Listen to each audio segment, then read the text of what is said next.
दर्शकों ब्रेक तो बाद ਤੁਹਾਨੂੰ ਆਪਾਂ ਸਭ ਨੂੰ ਜੀ ਕਹਿੰਦੇ ਆ ਵਿਊਅਰਸ ਹੁਣ ਆਪਾਂ ਗੱਲਬਾਤ ਕਰਨ ਜਾ ਰਹੇ ਹਾਂ ਮੋਦੀ ਸਰਕਾਰ ਉਹਨਾਂ ਦੀ ਕਿ ਕਿਸ ਤਰ੍ਹਾਂ ਉਹ ਸਿੱਖ ਕੌਮ ਵਿੱਚ ਆਗੂ ਵੰਡੀਆਂ ਪਾਉਣ ਲਈ ਸ਼੍ਰੋਮਣੀ ਕਮੇਟੀ ਦੀਆਂ ਜਿਹੜੀਆਂ ਚੋਣਾਂ ਨੇ ਉਹ ਕਰਵਾਉਣ ਜਾ ਰਹੀ ਹੈ। ਇਸ ਬਾਰੇ ਵਿਚਾਰ ਚਰਚਾ ਹੋਣ ਜਾ ਰਹੀ ਹੈ। ਸੋ ਅਸੀਂ ਚਾਹਾਂਗੇ ਕਿ ਦੋਸਤਾਂ ਨਾਲ ਇਸੇ ਤਰ੍ਹਾਂ ਜੁੜੇ ਰਹਿਣਾ। ਦੇਖਣ ਸੁਣਨ ਲਈ ਤੁਹਾਡਾ ਸਭ ਦਾ ਬਹੁਤ ਬਹੁਤ ਸ਼ੁਕਰੀਆ। ਜੀ ਡਾਕਟਰ ਸਾਹਿਬ ਕੀ ਵਿਚਾਰਾਂ ਨੇ ਇਸ ਮੁੱਦੇ ਬਾਰੇ? ਦੇਖੋ ਕੱਲ ਅਸੀਂ ਪੰਜਾਬ ਦੇ ਵਿੱਚ ਜਿਹੜਾ ਕਿਸਾਨ ਅੰਦੋਲਨ ਹੈ ਫਾਰਮਰਸ ਐਜੀਟੇਸ਼ਨ ਹੈ ਜੀ ਉਸ ਦੇ ਪ੍ਰੋਜ਼ ਐਂਡ ਕੋਨਸ ਇੱਕ ਪਾਸੇ ਬੜੀ ਕਾਮਯਾਬੀ ਨਾਲ ਚੱਲ ਰਿਹਾ ਹੈ। ਸਾਰਾ ਪੰਜਾਬ ਲੱਗਦਾ ਹੈ ਕਿ ਚਟਾਨ ਵਾਂਗ ਖਲੋਤਾ ਹੈ। ਪਰ ਅਸੀਂ ਇਹ ਜ਼ਿਕਰ ਕੀਤਾ ਸੀ ਕਿ ਕਿਵੇਂ ਉਸ ਦੇ ਵਿੱਚ ਟਰੋਜਨ ਹਾਰਸ ਵਾੜੇ ਜਾ ਰਹੇ ਨੇ। ਜਿਹੜੀ ਇੱਕ ਕਹਾਣੀ ਗ੍ਰੀਕ ਮਾਈਥੋਲੋਜੀ ਤੇ ਖੜੀ ਹੈ ਕਿ ਵੀ ਕਿਵੇਂ ਗਿਫਟ ਦੇ ਰੂਪ ਦੇ ਵਿੱਚ ਘੋੜਾ ਦਿੱਤਾ ਗਿਆ ਲੇਕਿਨ ਉਹਦੇ 'ਚ ਉਹਨਾਂ ਦੇ ਟਰਾਈ ਸਿਟੀ ਵਾਲਿਆਂ ਦੇ ਸ਼ੋਲਜਰ ਵੜੇ ਹੋਏ ਸੀ।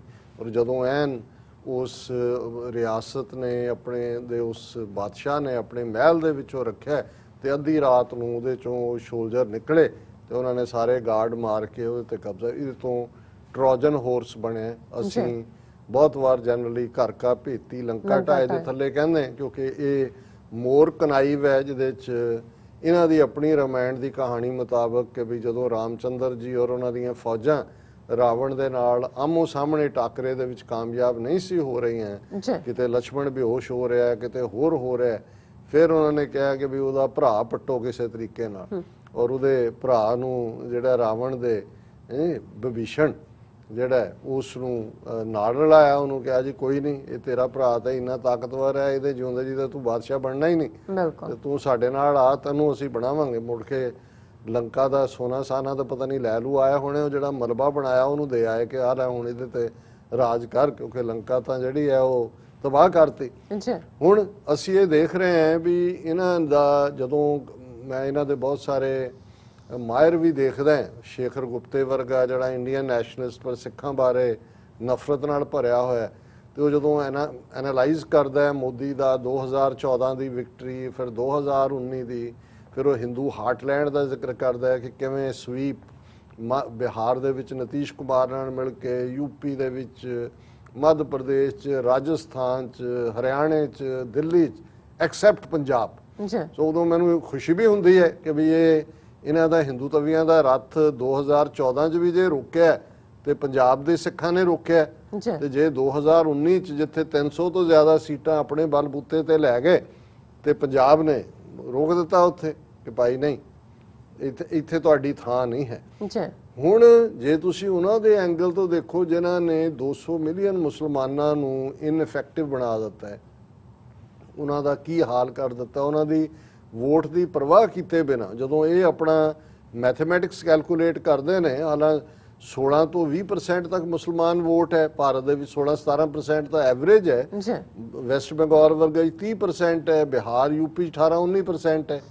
ਲੇਕਿਨ ਇਹਦੇ ਬਾਵਜੂਦ ਇਹ ਮੰਨ ਕੇ ਤੁਰਦੇ ਨੇ ਵੀ ਇਹ ਸਾਨੂੰ ਕਿਸੇ ਦੀ ਲੋੜ। ਉਹਨਾਂ ਨੇ ਆਪਣੀ ਕਾਸਟ ਪੋਲਿਟਿਕਸ ਕ੍ਰੀਏਟ ਕੀਤੀ। ਫਾਰਵਰਡ ਕੀ ਹੈ, ਬੈਕਵਰਡ ਕੀ ਨੇ, ਦੂਜੇ ਕੀ ਨੇ, ਟਰਾਈਬਲ 'ਚ ਕਿਵੇਂ ਵੜਨਾ, ਉਸ ਮੈਥਮੈਟਿਕਸ ਨੂੰ ਕੈਲਕੂਲੇਟ ਕਰਕੇ ਉਹਨਾਂ ਨੇ ਔਰ ਸਾਬਤ ਕਰ ਦਿੱਤਾ ਕਿ ਬਿਨਾਂ ਕਿਸੇ ਮੁਸਲਮਾਨ ਨੂੰ ਟਿਕਟ ਦਿੱਤੇ ਆ ਔਰ ਉਹਨਾਂ ਦੀ ਵੋਟ ਲੈ ਉਹਨਾਂ ਨੇ ਦਿੱਲੀ ਵੀ ਕੈਪਚਰ ਕਰ ਲਈ, 20-22 ਸੂਬੇ ਵੀ ਕੈਪਚਰ ਕਰ ਲਏ।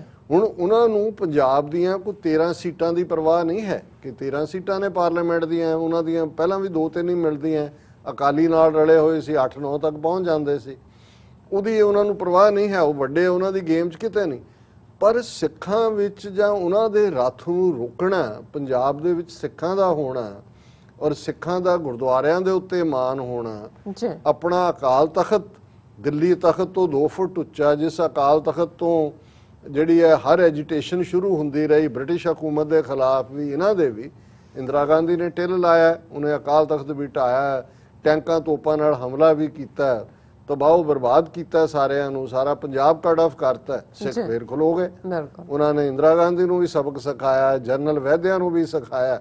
ਔਰ ਅੱਜ ਵੀ ਹੁਣ ਜੇ ਅਸੀਂ ਗੱਲ ਕਰੀਏ, ਪਰਸੋਂ ਫਰਾਈਡੇ ਜਿੰਦੇ ਸੁੱਖੇ ਦਾ ਸ਼ਹੀਦੀ ਦਿਨ ਹੈ ਔਰ ਕਿਵੇਂ ਉਹਨਾਂ ਨੇ 9 ਅਕਤੂਬਰ 1992 ਨੂੰ ਹੱਸਦਿਆਂ ਫਾਂਸੀ ਦੇ ਰੱਸੇ ਗਲ 'ਚ ਪਾਏ। ਪਰ ਇਹਨਾਂ ਯੋਧਿਆਂ ਦਾ ਕੰਮ ਸੀ ਕਿ ਉਹਨਾਂ ਨੇ ਜਨਰਲ ਵੈਦਿਆ ਨੂੰ ਪੂਨੇ ਜਾ ਕੇ ਸੋਧਿਆ। 31 ਅਕਤੂਬਰ ਨੂੰ ਸ਼ਹੀਦ ਬੇਅੰਤ ਸਿੰਘ ਸਤਵੰਤ ਸਿੰਘ ਦਾ, ਸ਼ਹੀਦ ਕੇਰ ਸਿੰਘ ਦਾ ਸ਼ਹੀਦੀ ਦਿਨ ਹੈ।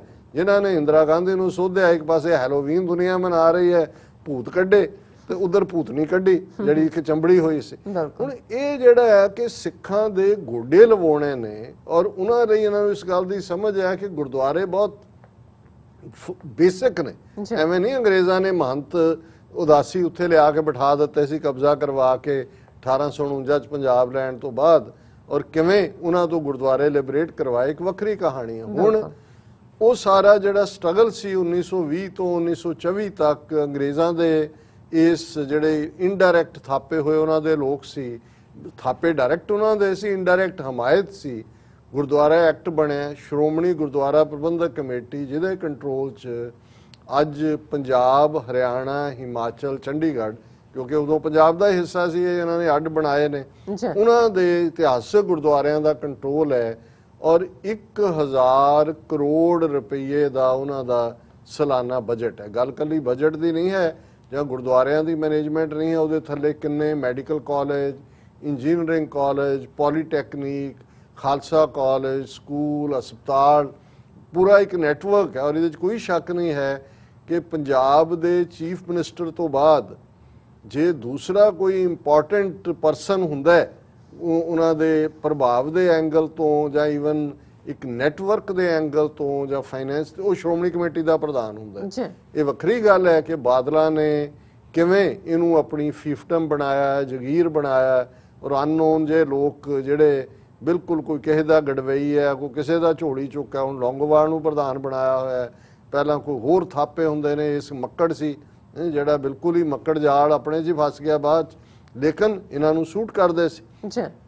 ਹੁਣ ਜਿੰਨੀ ਦੇਰ ਤੱਕ, ਔਰ ਮੈਂ ਇਸ ਤੇ ਫਿਰ ਵੀ ਗੱਲ ਕਰਾਂਗਾ ਡਿਟੇਲ 'ਚ, ਇਸ ਵੇਲੇ ਮੇਰਾ ਫੋਕਸ ਇਹ ਨਹੀਂ ਹੈ ਕਿ ਈਵਨ ਜਿਹੜਾ ਸ਼੍ਰੋਮਣੀ ਗੁਰਦੁਆਰਾ ਪ੍ਰਬੰਧਕ ਕਮੇਟੀ ਬਣਾਉਣ ਦੇ ਲਈ ਗੁਰਦੁਆਰਾ ਐਕਟ ਅੰਗਰੇਜ਼ਾਂ ਨੇ ਫਾਈਨਲੀ ਇੱਕ ਡਰਾਫਟ ਦਿੱਤਾ, ਜਿਹਨੂੰ ਉਸ ਵੇਲੇ ਦੇ ਜਿਹੜੇ ਲੀਡਰ ਥੱਕ ਵੀ ਗਏ ਸੀ ਸਾਡੇ, ਕੋਈ ਵਿਚਕਾਰਲਾ ਰਾਹ ਲੱਭਦੇ ਸੀ, ਕਬੂਲ ਕੀਤਾ।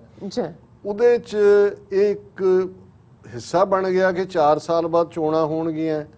ਉਸ ਵੇਲੇ ਕਿਉਂਕਿ ਪੰਜਾਬ ਗਵਰਨਮੈਂਟ ਦਾ ਇਹ ਐਕਟ ਸੀ, ਉਦੋਂ ਦਿੱਲੀ ਦੀ ਗਵਰਨਮੈਂਟ ਦਾ ਇਨਵੋਲਵ ਨਹੀਂ ਸੀ, ਬ੍ਰਿਟਿਸ਼ਰਸ ਨੇ, it was Punjab government notification ਜਾਂ ਉਹਨਾਂ ਦੇ ਗੈਜ਼ਟ ਦਾ ਹਿੱਸਾ ਸੀ। ਹੁਣ ਕਿਉਂਕਿ ਜਦੋਂ ਇਹਨਾਂ ਨੇ ਪੰਜਾਬ ਵੰਡ ਦਿੱਤਾ, ਪੰਜਾਬ ਦਾ ਇਲਾਕਾ ਹਿਮਾਚਲ ਨੂੰ ਦਿੱਤਾ, ਹਰਿਆਣੇ ਨੂੰ ਦਿੱਤਾ, ਚੰਡੀਗੜ੍ਹ ਨੂੰ, ਜ਼ਾਹਰ ਹੈ ਕਿ ਇਹ ਗੁਰਦੁਆਰਾ ਐਕਟ ਸੈਂਟਰ ਦਾ ਪਰਵਿਊ 'ਚ ਚਲਾ ਗਿਆ। ਹਾਲਾਂ ਜਦੋਂ ਇਹਦੀਆਂ ਚੋਣਾਂ ਹੋ ਕੇ ਹਟਦੀਆਂ ਨੇ, ਅੰਮ੍ਰਿਤਸਰ ਜ਼ਿਲ੍ਹੇ ਦਾ ਡਿਪਟੀ ਕਮਿਸ਼ਨਰ ਪ੍ਰੀਜ਼ਾਈਡ ਕਰਦਾ ਹੈ ਪਹਿਲੀ ਮੀਟਿੰਗ ਤੇ, ਔਰ ਮੈਨੂੰ ਇਹ ਕਦੇ ਸਮਝ ਨਹੀਂ ਆਈ ਕਿ ਵੀ ਮਹੰਤਾਂ ਤੋਂ ਗੁਰਦੁਆਰੇ ਲਏ, ਅਸੀਂ ਅੰਗਰੇਜ਼ੀ ਹਕੂਮਤ ਨਾਲ ਲੜੇ ਕਿ ਤੁਸੀਂ ਸਾਡੇ ਗੁਰਦੁਆਰਿਆਂ 'ਚ ਇੰਟਰਫੀਅਰੈਂਸ ਕਰਦੇ ਹੋ। ਅਸੀਂ ਉਹ ਗੁਰਦੁਆਰਾ ਐਕਟ ਮੰਨਿਆ ਜਿਹਦੇ 'ਚ ਚੋਣਾਂ ਵੀ ਉਹਨਾਂ ਨੇ ਕਰਵਾਉਣੀਆਂ ਨੇ, ਡਿਪਟੀ ਕਮਿਸ਼ਨਰ ਨੇ ਪ੍ਰੀਜ਼ਾਈਡ ਕਰਨਾ, ਤੇ ਅਸੀਂ ਖੁਸ਼ ਹੋਣ ਲਈ ਉਹਨੂੰ ਭਾਵੇਂ ਮਿੰਨੀ ਪਾਰਲੀਮੈਂਟ ਕਹਿੰਦੇ ਰਹੀਏ। ਲੇਕਿਨ ਅੱਜ ਦੇ ਕੰਟੈਕਸਟ ਜਦੋਂ ਅਸੀਂ ਇੱਕ ਤੀਲੇ ਦੇ ਲਈ ਲੜ ਰਹੇ ਹਾਂ ਕਿ ਸਾਡੀ ਹੋਂਦ ਕੀ ਹੈ, ਸ਼੍ਰੋਮਣੀ ਕਮੇਟੀ ਬੇਸ਼ੱਕ ਬਾਦਲਾਂ ਦੀ, ਬਾਦਲ RSS ਦੇ ਹੱਥ ਠੋਕੇ ਉਹਨਾਂ ਦਾ ਪਲੇਟਫਾਰਮ, ਔਰ ਫਿਰ ਸ਼੍ਰੋਮਣੀ ਕਮੇਟੀ ਤੋਂ ਬਾਅਦ ਉਸੇ ਮਾਡਲ ਤੇ ਦਿੱਲੀ ਕਮੇਟੀ ਬਣੀ, ਉਹਨਾਂ ਦਾ ਵੀ ਇੱਕ ਬਜਟ, ਫਿਰ ਪਟਨਾ ਸਾਹਿਬ ਮੈਨੇਜਮੈਂਟ ਕਮੇਟੀ ਹੈ, ਫਿਰ ਹਜ਼ੂਰ ਸਾਹਿਬ, ਉਹਨਾਂ ਦੇ ਜੇ ਤੁਸੀਂ ਬਜਟ ਦੇਖੋ ਤੇ ਇਹ ਇੱਕ ਪੈਰਲਲ ਗਵਰਨਮੈਂਟ ਹੈ ਜਿਹੜੀ ਇਹਨਾਂ ਨੂੰ ਲੱਗਦਾ, ਔਰ ਉਹਨਾਂ ਨੇ ਆਲਰੇਡੀ ਹਜ਼ੂਰ ਸਾਹਿਬ ਔਰ ਪਟਨਾ ਸਾਹਿਬ ਤੇ ਤਾਂ ਕੰਟਰੋਲ ਕੀਤਾ ਹੋਇਆ। ਹਜ਼ੂਰ ਸਾਹਿਬ ਤਾਂ ਉਹਨਾਂ ਦੇ ਐਕਟ ਦੇ ਥੱਲੇ ਹੀ ਗਵਰਨਮੈਂਟ ਡਾਇਰੈਕਟ ਨੋਮੀਨੇਟ ਕਰਦੀ ਹੈ। ਸ਼੍ਰੋਮਣੀ ਗੁਰਦੁਆਰਾ ਪ੍ਰਬੰਧਕ ਕਮੇਟੀ ਹੁਣ ਤੱਕ ਸਿੱਧੇ ਤੌਰ ਤੇ ਨਹੀਂ, ਅਸਿੱਧੇ ਤੌਰ ਤੇ ਬਾਦਲਾਂ ਰਾਹੀਂ ਇਹਨਾਂ ਦੇ ਕੰਟਰੋਲ 'ਚ ਹੀ ਸੀ। ਔਰ ਜਦੋਂ ਇਹ ਮੰਗ ਹੁੰਦੀ ਸੀ ਕਿ ਵੀ 4 ਸਾਲ ਬਾਅਦ ਇਹ ਚੋਣਾਂ ਹੋਣੀਆਂ ਨੇ, ਸੈਂਟਰ ਨੋਟੀਫਿਕੇਸ਼ਨ ਕਰੇ, ਔਰ ਕਿਉਂਕਿ ਇਹਦੀ ਇੱਕ ਪੂਰੀ ਨੋਟੀਫਿਕੇਸ਼ਨ ਹੁੰਦੀ ਹੈ, ਚੀਫ ਕਮਿਸ਼ਨਰ ਬਣਾਇਆ ਜਾਂਦਾ ਜਿਹੜਾ ਸਾਬਕਾ ਜੱਜ ਹੁੰਦਾ ਹੈ, ਫਿਰ ਜਿਹੜਾ ਉਸ ਦੇ ਲਈ ਇੱਕ ਪੂਰੀ ਜਿਹੜੀਆਂ ਜਿਨ੍ਹਾਂ ਨੇ ਵੋਟਾਂ ਬਣਾਉਣੀਆਂ ਨੇ ਜਾਂ ਬਣੀਆਂ ਨੂੰ ਵੈਰੀਫਾਈ ਕਰਨਾ, ਇੱਕ ਪੂਰਾ ਜੁਡੀਸ਼ੀਅਲ ਕਮਿਸ਼ਨ ਬਣਦਾ ਹੈ, ਅਪਾਇੰਟਮੈਂਟ ਕਮੇਟੀ ਹੁੰਦੀ ਹੈ, ਔਰ ਉਹ ਉਹਨੂੰ ਅੱਗੇ ਤੋਰਦੀ ਹੈ। ਹੁਣ ਇਹਨਾਂ ਨੇ, ਕਿਉਂਕਿ ਇਹਨਾਂ ਨੂੰ ਇਹ ਸੀ ਕਿ ਬਾਦਲਾਂ ਦਾ ਪੀਰੀਅਡ 10 ਸਾਲ, ਭਾਵੇਂ ਅਮਰਿੰਦਰ ਦੇ ਆਉਣ ਤੋਂ ਪਹਿਲਾਂ 2017 ਚ, 2007 ਤੋਂ 2017 ਤੱਕ ਉਹਨਾਂ ਦੀ ਹਕੂਮਤ ਰਹੀ, ਉਦੋਂ ਕਿ ਸ਼੍ਰੋਮਣੀ ਕਮੇਟੀ ਚੋਣਾਂ ਕਰਵਾ ਦਿੰਦੇ ਸੀ ਇਹ ਕਿ ਜੀ ਨਾਲੇ ਇਹਨਾਂ ਨੂੰ ਪਤਾ ਹੈ ਵੀ ਵੋਟਾਂ ਵੀ ਉਹੀ ਬਣਾਉਣੀਆਂ, ਭਈਆਂ ਦੀਆਂ ਵੀ ਵੋਟਾਂ ਪਵਾਉਣੀਆਂ, ਮੈਨੇਜ ਵੀ ਕਰਨਾ। ਉਹ ਨਹੀਂ ਸੀ ਚਾਹੁੰਦੀ ਦਿੱਲੀ ਹਕੂਮਤ ਕਿ ਕਦੇ ਵੀ ਸ਼੍ਰੋਮਣੀ ਕਮੇਟੀ ਜਿਹੜੀ ਹੈ ਕਿਸੇ ਉਸ ਪੰਥਕ ਸਿੱਖੀ ਸੋਚ ਵਾਲਿਆਂ ਦੇ ਹੱਥ 'ਚ ਆਏ ਜਿਹੜੇ ਇਹਨਾਂ ਤੋਂ ਲਿਬਰੇਟ ਹੋਣ ਦੀ ਗੱਲ ਕਰਨ ਔਰ ਟਰੂ ਸਿੱਖੀ ਵੈਲਿਊਜ਼ ਦੀ ਗੱਲ ਕਰਨ। ਹੁਣ ਜਦੋਂ ਦਾ ਇਹ ਕਿਸਾਨ ਐਜੀਟੇਸ਼ਨ ਆਈ, ਹਰਸਿਮਰਤ ਕੌਰ ਦੀ ਮਜਬੂਰੀ ਬਣੀ, ਬਾਦਲਾਂ ਦੀ ਵਿੱਥ ਬਣੀ, ਔਰ ਅਜੇ ਉਹਨਾਂ ਨੇ ਤਾਂ ਆਪਣੇ ਵੱਲੋਂ ਦਰਵਾਜ਼ਾ ਖੁੱਲ੍ਹਾ ਰੱਖਿਆ ਸੀ ਕਿ ਬਈ ਸ਼ਾਇਦ ਵਾਪਸ ਹੀ ਆਵਾਜ਼ ਮਾਰ ਲੈਣ ਕਿ ਆ ਜਾ ਹੁਣ ਤੈਨੂੰ ਦੇ ਦਿੰਨੇ ਆ ਮਿਨਿਸਟਰੀ ਦੇ ਦਿੰਨੇ, ਜਾਂ ਸ਼ਾਇਦ ਕੋਈ ਬੈਕ ਟਰੈਕ ਕਰ ਲੈਣ, ਲੇਕਿਨ ਉਹ ਗੱਲ ਬਣੀ ਨਹੀਂ। ਔਰ ਮੈਨੂੰ ਇਉਂ ਲੱਗਦਾ ਹੈ ਕਿ ਵੀ ਹੁਣ RSS ਨੇ ਫੈਸਲਾ ਕਰ ਲਿਆ ਹੈ ਕਿ ਸਿੱਖਾਂ ਤੋਂ, ਕਿਉਂਕਿ ਉਹਨਾਂ ਨੂੰ ਲੱਗਦਾ ਵੀ ਬਾਦਲਾਂ ਨੂੰ ਜੇ ਅਸੀਂ ਲੈ ਵੀ ਆਈਏ ਵਾਪਸ, ਇਹਨਾਂ ਦਾ ਹੁਣ ਉੱਥੇ ਕੋਈ ਬਹੁਤਾ ਮੁੱਲ ਨਹੀਂ ਪੈਂਦਾ, ਤੇ ਹੁਣ ਅੱਗੋਂ ਜਿਹੜੇ ਰਹਿੰਦ ਖੂੰਦ ਨੇ ਉਹਨਾਂ ਨੂੰ ਤੁਸੀਂ ਡਿਵਾਈਡ ਕਰੋ।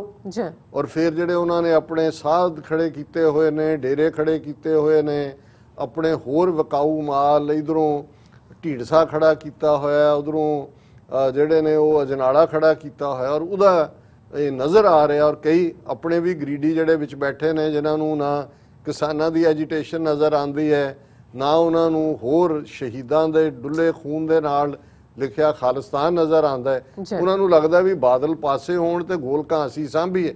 ਉਹਨਾਂ ਦੀਆਂ ਵੀ ਬਿਆਨਬਾਜ਼ੀਆਂ ਸ਼ੁਰੂ ਹੋਈਆਂ, ਔਰ ਕੱਲ ਇਸ ਲਾਈਨ ਦੇ ਉੱਤੇ ਕੰਕਰੀਟ ਉਹਨਾਂ ਨੇ ਲਾਈਨ ਲਈ ਵੀ ਕਿਵੇਂ ਉਹਨਾਂ ਨੇ ਡਿਵਾਈਡ ਕਰਨਾ ਹੈ। Gurdwara polls, justice SS Sarao is chief commissioner. ਹੁਣ ਜਿਹੜੇ ਇੰਨੀ ਦੇਰ ਤੋਂ ਮੰਗ ਸੀ ਕਿ ਭਾਈ ਕਰਵਾਓ ਚੋਣਾਂ, ਕਿਉਂ ਨਹੀਂ ਕਰਵਾਉਂਦੇ, ਉਦੋਂ ਉਹਨਾਂ ਨੂੰ ਲੱਗਦਾ ਸੀ ਕਿ ਨਾ ਇਹ ਤਾਂ ਦੂਜਿਆਂ ਦੇ ਕੋਲ ਜਾਏਗਾ। ਔਰ ਉਹਦੇ 'ਚ ਇਹ ਆ ਕਿ central government has appointed justice SS Sarao retired as chief commissioner of gurdwara elections. His appointment was approved by Appointments Committee of Cabinet headed by Prime Minister Modi, and Ministry of Home Affairs issued the order for his appointment on Tuesday. This appointment is first major step for holding SGPC elections, as rest of the process can only be carried by the Chief Commissioner of the Gurdwara elections, including preparations or revision of the electoral rolls, which would take a few months to be completed. ਹੁਣ ਇਹ ਜਿਹੜੇ justice SS Sarao ਨੂੰ ਦੇਖੋ, ਇੱਕ ਪਾਸੇ pandemic ਹੈ, ਦੂਜੇ ਪਾਸੇ ਚੀਨ ਬੈਠਾ ਹੈ ਜਿਹਦਾ ਨਾਂ ਨਹੀਂ ਮੂੰਹ ਤੋਂ ਲੈਂਦੇ, ਤੀਸਰੇ ਪਾਸੇ ਕਸ਼ਮੀਰ 'ਚ ਹੈ। ਹੁਣ ਇਸ ਸਾਰੇ 'ਚ ਮੋਦੀ ਕੋਲ ਵਕਤ ਆ ਗਿਆ ਕਿ ਉਹ ਪ੍ਰੀਜ਼ਾਈਡ ਕਰ ਰਿਹਾ ਮੀਟਿੰਗ ਨੂੰ, ਔਰ ਉਹਦੇ 'ਚ ਉਹ ਫੈਸਲਾ ਕਰ ਰਿਹਾ ਕਿ ਭਾਈ ਜਿਹੜਾ ਸਾਬਕਾ ਜਸਟਿਸ ਹੈ SS ਸਰਾਓ, ਇਹਨੂੰ ਅਸੀਂ ਚੀਫ ਕਮਿਸ਼ਨਰ ਬਣਾਉਣਾ ਹੈ, ਔਰ ਨਾਲ ਦੀ ਨਾਲ ਨੋਟੀਫਿਕੇਸ਼ਨ ਆ ਜਾਏਗੀ, ਦੂਜੇ ਵੀ ਬਣ ਜਾਣਗੇ ਬੋਰਡ ਦੇ ਮੈਂਬਰ। ਸੋ ਮੈਨੂੰ ਇਹ ਲੱਗਦਾ ਹੈ ਕਿ ਬਈ ਇਸ ਸਾਰੇ ਦੇ ਵਿੱਚ ਇਹਨਾਂ ਨੇ, ਕਿਉਂਕਿ ਇੱਕ ਪਾਸੇ ਇਹ ਹੈ, ਦੂਸਰੇ ਪਾਸੇ ਅਸੀਂ ਦੇਖਦੇ ਹਾਂ ਜਿਹੜਾ ਅੰਮ੍ਰਿਤਸਰ ਤੋਂ ਪਾਰਲੀਮੈਂਟ ਦੀ ਚੋਣ ਹਾਰਿਆ ਹੋਇਆ ਹਰਦੀਪ ਸਿੰਘ ਪੁਰੀ, ਪੱਗ ਵਾਲਾ ਇਹਨਾਂ ਦਾ ਟੁੱਚਾ, ਜਿਹਨੂੰ ਫਿਰ ਵੀ ਮਿਨਿਸਟਰ ਬਣਾਇਆ ਹੋਇਆ ਉਹਨੇ ਨਾਲ ਦੀ ਨਾਲ ਹੀ ਕੱਲ 2 ਦਿਨ ਪਹਿਲਾਂ ਟਵੀਟ ਕੀਤਾ ਕਿ ਉਹਨੇ ਕਿਹਾ ਕਿ ਜੀ ਇਹ ਜਿਹੜੇ ਫਾਰਮਰਸ ਐਜੀਟੇਸ਼ਨ ਕਰ ਰਹੇ ਨੇ, ਦੇ ਆਰ ਹੁਲੀਗਨਸ, ਇਹਨਾਂ ਨੂੰ ਤੁਸੀਂ ਗੁੰਡੇ ਕਹੋ। ਔਰ ਉਹਨਾਂ ਨੇ ਕਿਹਾ ਜੀ ਕਿ ਇਹ ਜਿਹੜੇ ਨੇ ਬਿਲਕੁਲ ਇਹ ਤਾਂ ਬੜੇ ਫਾਰਮਰਸ ਦੇ ਹਿੱਤ ਦਾ। ਸੋ ਮੈਂ ਸਮਝਦਾ ਵੀ ਇਹਨਾਂ ਨੇ ਇਹ ਹਰਦੀਪ ਪੁਰੀ ਤਾਂ ਪਹਿਲਾਂ ਹੀ ਇਹਨਾਂ ਦਾ ਮਿਨਿਸਟਰ ਇਦਾਂ ਦੇ ਵੀ ਕੱਢੇ ਨੇ ਬਾਹਰ, ਇਹ ਸਾਰੇ ਬ੍ਰਹਮਪੁਰਾ ਔਰ ਢੀਂਡਸੇ, ਉਹ ਵੀ ਆਉਣ ਵਾਲੇ ਪੀਰੀਅਡ 'ਚ ਮੈਨੂੰ ਕੋਈ ਹੈਰਾਨੀ ਨਹੀਂ ਹੋਏਗੀ ਕਿ ਬਾਦਲ ਦਲ ਦੇ ਇਸ ਡੁੱਬਦੇ ਜਹਾਜ਼ 'ਚੋਂ ਜਿਹੜੇ ਨੇ ਜ਼ਰ ਬੇੜਾ ਜਿਹੜਾ ਜਾ ਰਿਹਾ ਥੱਲੇ, ਹੋਰ ਵੀ ਇਸ ਕਿਸਮ ਦੇ ਕੱਢ ਕੇ RSS ਇਸ ਕਿਸਮ ਦਾ ਮਾਹੌਲ ਕ੍ਰੀਏਟ ਕਰੇਗਾ ਕਿ ਇਹਨਾਂ ਨੂੰ ਹੈਰਾਨ ਦੇ ਚਾਜ ਕੇ ਜੀ ਬਾਦਲਾਂ ਨੂੰ ਕੱਢੋ, ਇਹ ਮੌਕਾ ਆ ਗਿਆ। ਉਹ ਉਸ ਕਿਸਮ ਦਾ ਕੰਮ ਹੋਏਗਾ ਕਿ RSS ਸਿੱਧੇ ਤੌਰ ਦੇ ਉੱਤੇ ਇੰਟਰਫੀਅਰੈਂਸ ਕਰਕੇ ਆਪਣਾ ਕੋਈ ਨਾ ਕੋਈ ਜਿਹੜਾ ਅਮਰਿੰਦਰ ਨੂੰ ਵੀ ਸੂਟ ਕਰਦਾ। ਇਹ ਭੁਲੇਖਾ ਨਾ ਰਹੇ ਕਿ ਅਮਰਿੰਦਰ ਬਿਲਕੁਲ ਅਜੀਤ ਡੋਭਾਲ ਇੰਟੈਲੀਜੈਂਸ ਬਿਊਰੋ ਦਾ ਚੀਫ ਔਰ ਇਸ ਵੇਲੇ ਕਰਤਾ ਧਰਤਾ ਉਹਦੀ ਗੇਮ ਖੇਡ ਰਿਹਾ।